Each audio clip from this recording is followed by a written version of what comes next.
Bau mencurigakan Formula E, PSI tuding semuanya rekayasa belaka. Ditulis oleh tim redaksi jurnal dari berbagai sumber. Di peraturan perundang-undangan setelah menjadi perda APBD baru itu bisa dilakukan. Ini kan nggak tanpa konfirmasi kita dia langsung berbuat sendiri karena saya juga tidak diberitahu oleh Pak Gubernur dan dia membuat komitmen yang pertama itu. Sebagai mantan pendidik, ternyata Pak Anies ini suka SKS juga ya, alias sistem kebut semalam. Bagaimana tidak? Ajang Formula E yang digadang-gadang akan menjadi event dengan berskala internasional itu jaraknya menuju penyelenggaraan hanya sekitar 4 bulan lagi. Harusnya sekarang-sekarang ini sudah masuk ke tahap persiapan akhir. Misalnya ya mengecek keamanan sirkuit, atau mungkin kalau Pak Gubernur masih punya banyak waktu luang, boleh juga cek sound lagi Pak di sana. Tentu kita memberikan surat dari pernyataan yang menyatakan tidak ada dana APBD yang terpakai. Kalau kata Pak Taufik tidak ada dari panitia, justru panitia juga menyatakan terbuka di TV Kompas TV waktu itu, kalau tidak salah debat, menyatakan bahwa tidak ada dana APBD yang terpakai. Jadi itu yang mesti kita klasifikasi bahwa dana APBD terpakai 500 miliar. Sebenarnya di luar itu juga masih banyak yang kemudian terpakai. Misalnya waktu ke Amerika, kemudian persiapan-persiapan lain, sudah banyak terpakai. Kami nggak bisa optimis hanya dengan sekedar semoga, mudah-mudahan. Ini uang rakyat 560 miliar rupiah sudah keluar. Dan Anda minta kami optimis pada saat fakta-fakta yang disajikan tidak menunjukkan adanya optimisme. Jadi kenapa ini PSI dari awal minta ada transparansi? Tolong dibuka visibility tadinya, tolong dibuka kajiannya. Dan sekarang lelang gagal. Padahal pembangunan membutuhkan waktu yang cukup lama. Kalaupun lelang ini tidak gagal, memangnya bisa dikebut 3 bulan. Kemudian apakah program ini dimungkinkan atau tidak, kemudian dampak positifnya apa, sudah lewat itu masanya. Sehingga masuk dalam program dan dianggarkan. Dan waktu proses penganggaran juga kan mendapat persetujuan dari DPR. Artinya sudah melalui proses yang baik dan benar. Kemudian kenapa belum dilaksanakan beberapa waktu yang lalu? Dikarenakan adanya COVID.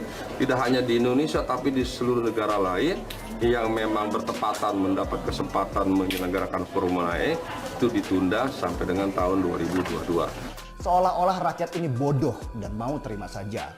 Palingan sesudah itu kita ketawa. Tuh kan, apa gue bilang? Ya, kita sih cuma melihat panggung Jakarta ini. Apakah ini panggung drama beneran atau cuman komedi saja? Seharusnya sih fungsi dewan adalah pengawas. Tetapi kalau pengawas dan yang diawasi sama-sama saling bergandengan tangan, lagi-lagi rakyatlah yang akan gigit jari dan bertambah lagi kemuakan akan munafiknya wajah para politisi di negeri ini. Wakil Ketua Komisi E DPRD DKI Jakarta dari fraksi PSI, Anggara Wicitra Sastro Amijoyo, mencium kelatan mencurigakan soal lelang tender perlintasan Formula E yang dilakukan oleh Jakpro. Sebab pemenang tender itu tiba-tiba muncul sob. Padahal sebelumnya tender itu dikabarkan gagal. Ara, sapaan akrabnya mengatakan, kondisi itu menjadi kuat dugaan ada upaya sistematis persengkongkolan. Dia mengatakan, kecurigaan itu menguat dengan pemenang tender adalah PT Jaya Konstruksi yang menurutnya adalah hubungannya dengan Ancol. Ara mengatakan, bukankah jadi pertanyaan kegiatan ini diselenggarakan di Ancol yang penyelenggaraannya yaitu pihak Jakpro karena pemenang tender PT Jaya Konstruksi dan bisa jadi nanti dalam penyelenggaraannya ditalangi oleh pinjaman Bank DKI dan sponsornya seluruh BUMD, ujarnya. Dia juga mengatakan bisa jadi yang disuruh membeli tiket seluruh PNS dan karyawan BUMD DKI. Bukan hanya PSI, kecurigaan juga dirasakan oleh Ketua Fraksi PDIP Perjuangan DPRD DKI Jakarta Gembong Warsono. Ia menyebut adanya pembohongan publik dalam penyelenggaraan Formula E. Ia menduga tender untuk menentukan penggarapan sirkuit ajang balap mobil listrik itu sudah diatur atau settingan. Gembong menilai tender settingan karena sejumlah alasan. Misalnya, lelang dilakukan secara tidak transparan dan tidak jelas pendanaan dari PT Jakarta Propertindo atau Jakpro untuk membayar kontrak PT Jaya Konstruksi selaku pemenang tender. Tak hanya itu sob, Jakpro disebut Gembong tidak transparan karena tidak menjelaskan soal pengumuman peserta lelang yang lulus dan tak sesuai kualifikasi. Bahkan secara mendadak tender ini sempat dinyatakan gagal. Ia menyebut sebenarnya Jaya Konstruksi ditetapkan sebagai pemenang karena sudah melakukan pekerjaan pendahuluan sebelumnya berupa beton pembatasan lintas truk. Namun pengerjaan ini disebutnya belum dibayar oleh Jakpro. Akhirnya, Jakpro disebutnya mengatur agar lelang dimenangkan oleh Jaya Konstruksi sebagai bentuk utang pengerjaan lintasan yang awalnya ditetapkan di Monas pada tahun 2019. Ada keanehan tersendiri memang. Nilai proyek yang hanya sebesar 50 miliar harus dimenangkan oleh BUMD PT Jaya Konstruksi. Padahal ada batasan BUMD atau BUMN konstruksi minimal mengerjakan proyek senilai 100 miliar.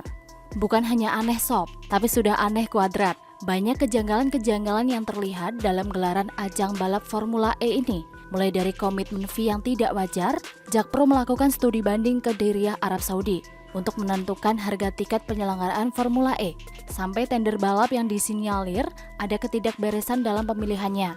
Bukan hanya itu saja, Jakpro selaku yang bertanggung jawab dalam penyelenggaraan Formula E tampaknya makin terbebani dengan situasi yang menimpa Formula E. Pembangunan sirkuit yang belum berjalan, infrastruktur pendukung yang belum dimulai pembangunannya hingga saat ini, dan lain-lain.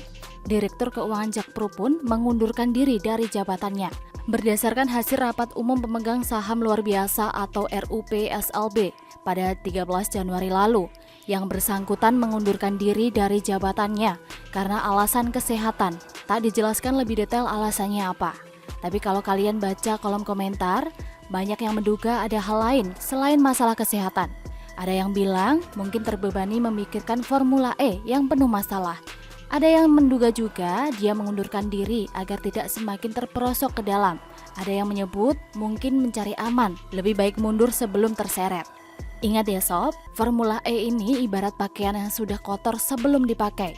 Banyak masalah yang terjadi dan banyak yang tidak mau ikut terseret. Apalagi KPK sedang mengusut dugaan korupsi dalam proyek ini.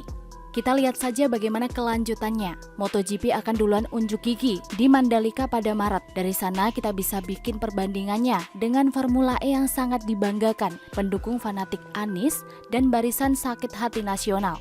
Jangan tanyakan ini ke Anies ya sob, dia tak akan menjawab. Dia hanya tersenyum lalu menghilang. Itu adalah bentuk transparasi ala Anies. Ditanya lalu jadi transparan atau menghilang tak nampak apapun. Dan sampai saat ini pun sponsor juga belum ada. Belum ada yang berminat untuk bekerja sama dalam pelaksanaan ajang balap kontroversial tersebut. Kalau tidak ada lagi yang mau jadi sponsor, coba minta sumbangan ke 7 juta orang yang dolan ke Monas. Masing-masing nyumbang 22.000, sudah cukup menutupi semua biaya yang disebut tadi. Tapi sulit juga sih, soalnya mereka datang aja ngarepin makan gratis. Disuruh nyumbang ya bakal kabur terbirit-birit atau pura-pura pingsan. Duit sudah nyebar kemana-mana. Kalau proyek ini gagal atau bahkan sampai dihentikan, bagaimana nasib uang yang sudah terlanjur keluar? Terancam hilang deh satu panggung besar buat Anies untuk memoles citra politiknya. Bagaimana menurut sobat? Bisa komen di bawah ya.